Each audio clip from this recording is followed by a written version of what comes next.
The biggest week of the NFL season, the biggest week of the year in sports, and somehow Roger Goodell has managed to give everyone a reason to be pissed off with the NFL. How in the hell is this possible? How can you manage to piss everyone off at the same time?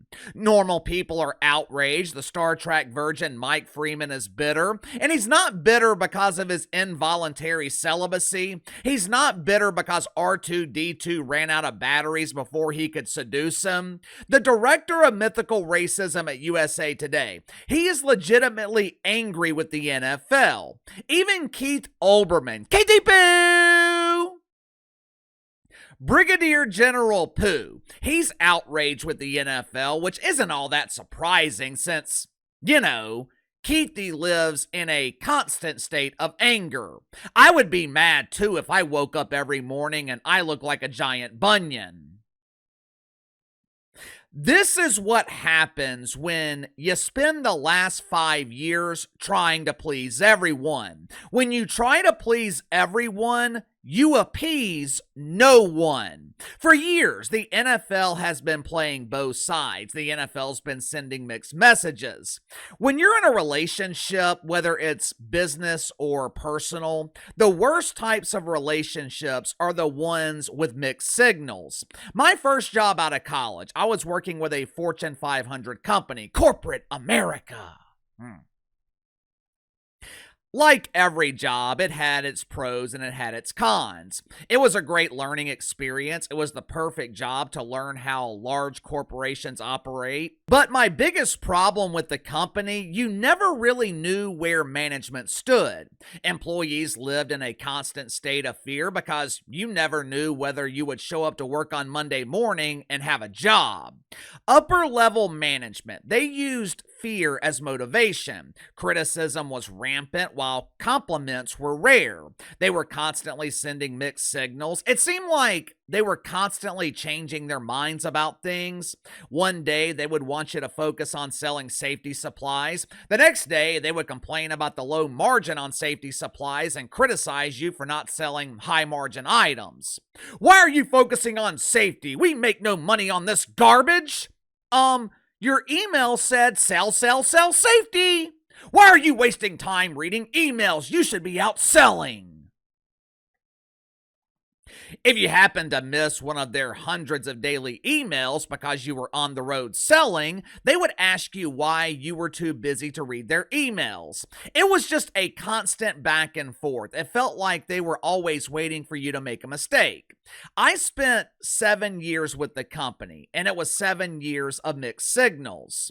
For the last 4, maybe 5 years, the NFL has been sending mixed signals in a desperate attempt to please everyone. And this week, it's finally caught up to them. Monday morning, Roger Goodell is talking about his love of diversity, equity, and inclusion. Ooh, this turns me on. I love diversity. Equity is my mistress, and ooh, inclusion. I lose sleep thinking about X-rated inclusion. 24 hours later, the NFL proudly announced that they were ending racism. Well, KC, hasn't the NFL been combating mythical racism for years? Yeah. Yeah, sure, the NFL has been pretending to fight mythical racism. Their biggest contribution to the fight has been the inclusion of tiny messages in the end zone that say, "End racism." I guess the fight was won because the NFL proudly announced yesterday that they were removing "end racism" from the end zone. But that's okay. That's okay. Roger Goodell knew this would piss off the wanker spankers in the media, so he tried to appease them by announcing that Lettucey,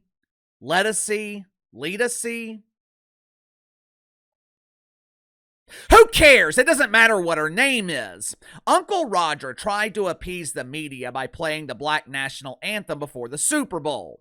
As a result of all this, hundreds of thousands of normal people, along with regular consumers of Preparation H, they are threatening to boycott the Super Bowl. And all this is happening because Roger Goodell and the NFL, they are trying to please everyone.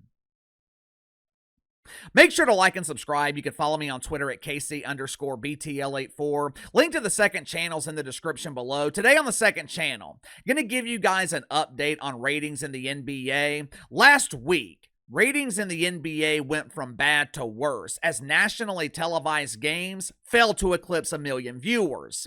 The NBA was dominated by the Pro Bowl Skills Challenge. It's just an absolute disaster, so if you haven't already, head over to the second channel and subscribe. Monday morning, Roger Goodell, he attended his annual Super Bowl press conference. Now, Uncle Roger doesn't speak to the media very often, and who can blame him? I will never blame anyone for avoiding the fungus in the mainstream media. But the point is, the media, they're only given access to Roger Goodell a handful of times every year. This is their opportunity to ask him about important things in the NFL. For example, if I was in this press conference, I would ask Roger Goodell about his thoughts on the current NFL product, the quality of play. I'd ask him why he is watering down the product and destroying NFL Red Zone by scheduling games throughout the week. I'd ask him why the NFL continues to waste time by playing games overseas. I saw something the other day about the NFL potentially playing games in Australia. It takes 15, 16 hours to get from Los Angeles to Australia. Imagine how long it would take from New Orleans, Chicago, New York City. This is another mixed message from the NFL. They claim to care about player safety, then they put players on these long-ass flights, eliminating 2 days of rest and recuperation. There are plenty of legitimate questions that the media could ask Roger Goodell. Instead, what was the primary concern in the mainstream media?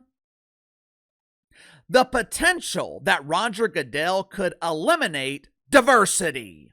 Watch for yourself. We got into diversity efforts because we felt it was the right thing for the National Football League. And we're going to continue to those efforts because we've not only convinced ourselves, I think we've proven ourselves, it does make the NFL better. So we're not in this because it's a trend to get in it or a trend to get out of it.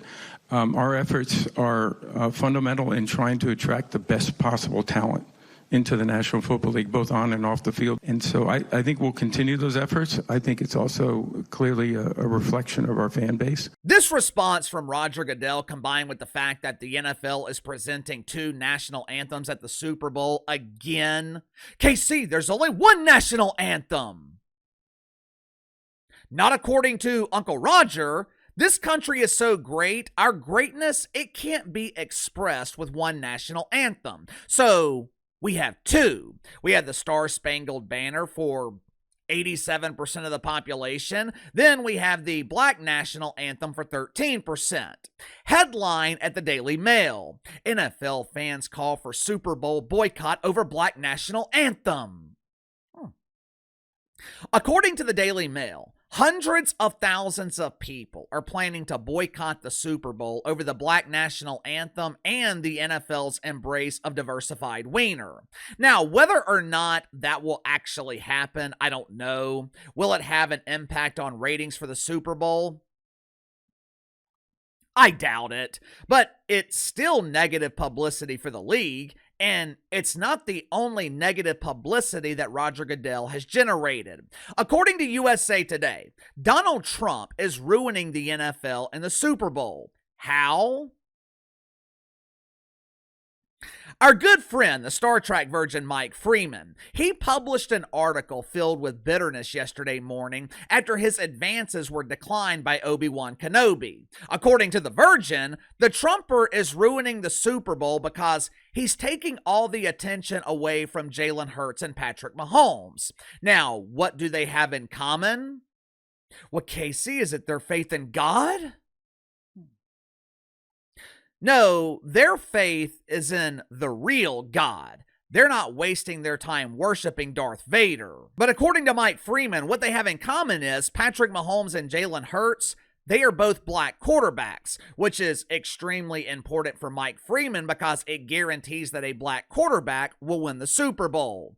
I'm sure Mike is still disappointed, though, because both head coaches, they are white, which means the evil white man will also be guaranteed to win. Keith Olbermann is upset because Roger Goodell officially ended racism. Check it out for yourself. I hate you, you damn racist! I hate your advertisers too! Except Johnson & Johnson. Without their preparation H, my bruised caboose would never allow me to sit down. As you can see, Keithy Pooh took a break from petting Garfield to express his fake outrage towards the NFL. Keithy is mad that racism is ending because now he's going to have to find something else to bitch and complain about.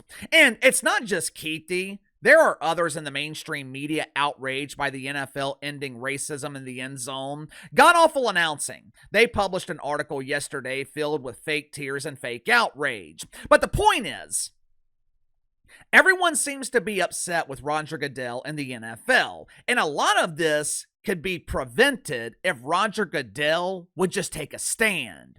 Clearly, you are not going to please everyone, so you might as well make an attempt to please one side. The choices couldn't be clearer. Roger Goodell could choose to please normal people, which I would estimate is 80 to 90% of the country, or he could choose to appease the wanker spankers. This is one of my biggest criticisms of Roger Goodell. Unlike Adam Silver, Roger Goodell has not allowed NFL players to take over the league. He realizes that he works for the team owners. He doesn't work for the players. There is no such thing as player empowerment in the NFL. But for some reason, Roger Goodell is absolutely terrified of the mainstream media. Maybe it's because of the concussion scandal. Maybe it's because of all the negative publicity coming out of it. Perhaps Roger Goodell is trying to appease the media so the league receives positive coverage. Problem is, there is no pleasing the media. Playing the Black National Anthem, not enough. Publicly embracing diversity, not enough. The media is outraged because the NFL removed end racism from the end zone. Most people had forgotten that it was still there. You just can't please everyone. The question is, will any of this outrage from both sides impact ratings for the Super Bowl? What do you think? I don't think it will. For some reason, the NFL seems to be immune. The only thing that has ever impacted the league was Colin Kaepernick kneeling for the national anthem. Outside of that, the NFL seems to be invincible. But you tell me, will this outrage from both sides impact ratings for the Super Bowl? Also, why do you think Roger Goodell is terrified of the media? Why do you think he is trying to please everyone? You tell me. Sound off in the comments below. I'll see you guys later.